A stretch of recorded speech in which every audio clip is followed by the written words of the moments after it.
প্রত্যেকটা স্ত্রীর আমল আমার মধ্যে ৮০ রাকাত নফল নামাজের সব হয়ে যায়। ও মা খালি জামাই রাখার মধ্যে কান্না ফলটা করে লাগা ৮০ রাকাত নফল নামাজের সব ওই মা ভাই আছে। আচ্ছা একটু লম্বা হলে অসুবিধা হইতো না তো না? কি কোন ভাষা কি কোন এই সার বাড়ি না বসে না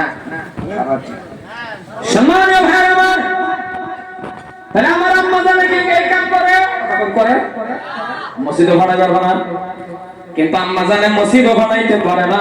একটা কাম করে কোনটা জানেননি? এক জোড়া স্যান্ডেলের লাগে বাবা 2 বার তেজপুর নেওয়াইতে পারে। যদি ঈদের সময় যদি কয় গোড়া গোসা স্যান্ডেল আনবার নিশান না দেখুন যে ঈদের কপালে আগুন আইনের কপালে আগুন, কথা কই হাসান নাই মুসলমান ভাইরা আমার, এ ভাইজান শুনে রাখো ও আম্মা জান, আপনাকে আমি অনুরোধ করব প্রত্যেকটা স্বামীর পিছনে লাগুন। আর মা বোনেরা কমপ্লেইন করেন হুজুর গো আপনি কইলেন হজরের সময় ডাক দিবার লাগে, গ্যাস নাম তো ডাক দিবার লেফের কোন দিন খালি টান দিছি মাথা আঙ্গায় বড় বড় চোখ করে আসা আরেকবার টান দিবি কুরবানি করে এরকম ফাড়া আসে না নাই, কথা কোন আসে না নাই? খাস তো তামু যাইলা খাস তো তামুর মধ্যে আছে বেড়ি তো ডাক দিছিনি লেফের কোন দিন টান দিছি হে মাথা আঙ্গায় পারে টান দিবা করে কুরবানি বেড়ি ধরে খেলা ডাকিবেন না। আরাম মেহনত করেন। কারণ কেন বলছি আমি লম্বার দিকে যাই না, এ বাবা কথা বলি ভালো করে বোঝার চেষ্টা করার বন্ধু। আমি লম্বা আলোচনার দিকে যাইতেছি না, আমি বলছিলাম কোন কথাটা বাবা মাঝখানে এই কথাটা ঢুক সেই জন্য বলতেছি যে মোনাজাতের মাধ্যমে যা চাইবা তা পাইবার বন্ধু, কিন্তু চাওয়ার একটা সিস্টেম আছে, তরিকাটা হলো নামাজ। নামাজের মাধ্যমে আল্লাহর কাছে চাইবি।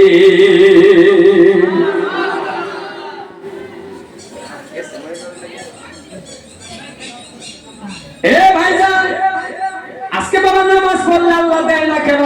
এ যুবক খারাপ পাইবেন না, আমি আপনার একটা পরামর্শ দেয়া যায়।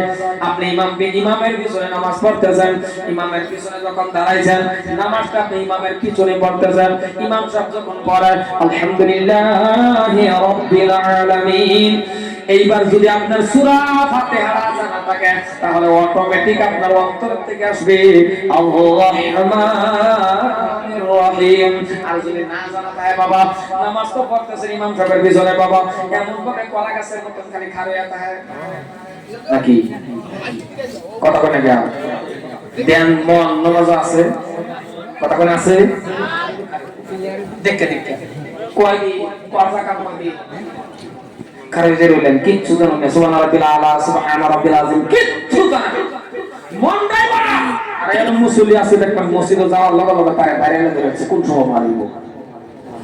3 ঘন্টা হোটেলে আড্ডা মারে তার অসুবিধা লাগে না, 2 ঘন্টা আড্ডা মারে তার অসুবিধা লাগে না, 10টা মিনিট মসজিদে তার মন বয় না।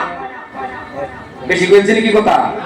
10 মিনিট এরকম মুক্তাদি আছে, এরকম প্রেসিডেন্ট সেক্রেটারি আছে, ইমাম সাহেবের কলমের দিন ওয়ার্নিং দেবে যাইতে বলা ও হুজুর ইন্না তানা কুলবু মারবার নামাজের মধ্যে কই দেই ইন্না তানা কুলবু মার তো বলে, আচ্ছা ইন্না তানা কুলবু মারু যা কথা কোন ইমাম রে কই দেই হুজুর নাম গরম ইস ইন্না তানা কুলবু মার মান। আর এরকম মুক্তাদি আছে পেছনের মধ্যে ইমাম সাহেব লম্বা করলে জানি না মনে কাটতে, তার মানে হুজুর লম্বা হয়ে গেছে ছেড়ে দিন আল্লাহ জান্নাত নেতা থাকলে নামাজ ফাসিক। আল্লাহ যদি দিত আইনের আমারে কিবা দিত নামাজের মত নামাজ পড়ুন না, মসজিদে গেছে নামাজ পড়তেছে একবার নামাজ পড়তেছে ঈশার নামাজ পড়তেছে ইমাম সাহেব নামাজ পড়তেছে লাইন গেছে লাইন যায় না, কথা কথা জয় করে না লাইন জায়গা থাকবে যেটা বললা